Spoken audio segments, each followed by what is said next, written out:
یہودیوں اور عیسائیوں کے سوا کوئی بہشت میں نہیں جانے گا۔ یہ ان لوگوں کے خیالات باطل ہیں۔ اے پیغمبر ان سے کہہ دو کہ اگر سچے ہو تو دلیل پیش کرو۔ ہاں کیوں نہیں، جو شخص اللہ کے آگے گردن جھکا دے یعنی ایمان لے آئے اور وہ نیکوکار بھی ہو تو اس کا صلہ اس کے پروردگار کے پاس ہے، اور ایسے لوگوں کو قیامت کے دن نہ کسی طرح کا خوف ہوگا اور نہ وہ غمناک ہوں گے۔ اور یہودی کہتے ہیں کہ عیسائی رستے پر نہیں، اور عیسائی کہتے ہیں کہ یہودی رستے پر نہیں، حالانکہ وہ کتاب الہی پڑھتے ہیں۔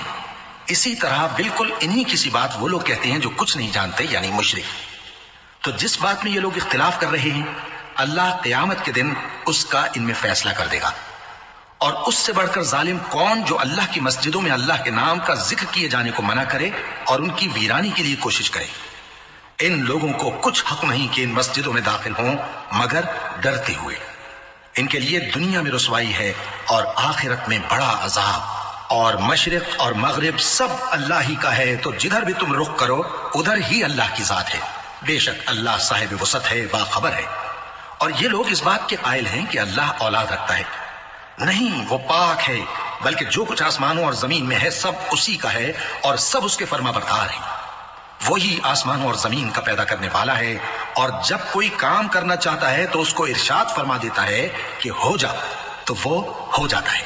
اور جو لوگ کچھ نہیں جانتے یعنی مشرک، وہ کہتے ہیں کہ اللہ ہم سے کلام کیوں نہیں کرتا یا ہمارے پاس کوئی نشانی کیوں نہیں آتی۔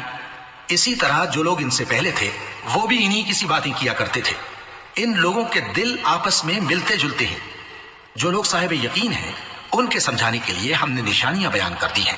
اے پیغمبر ہم نے تم کو سچائی کے ساتھ خوشخبری سنانے والا اور ڈرانے والا بنا کر بھیجا ہے، اور اہل دوزخ کے بارے میں تم سے کچھ پرسش نہیں ہوگی، اور تم سے نہ تو یہودی کبھی خوش ہوں گے اور نہ عیسائی، یہاں تک کہ ان کے مذہب کی پیروی اختیار کر لو۔ ان سے کہہ دو کہ اللہ کی ہدایت یعنی دین اسلام ہی ہدایت ہے، اور اے پیغمبر اگر تم اپنے پاس علم یعنی وحی الہی کے آ جانے پر بھی ان کی خواہشوں پر چلو گے تو تم کو اللہ کی پکڑ سے بچانے والا نہ کوئی دوست ہوگا نہ کوئی مددگار۔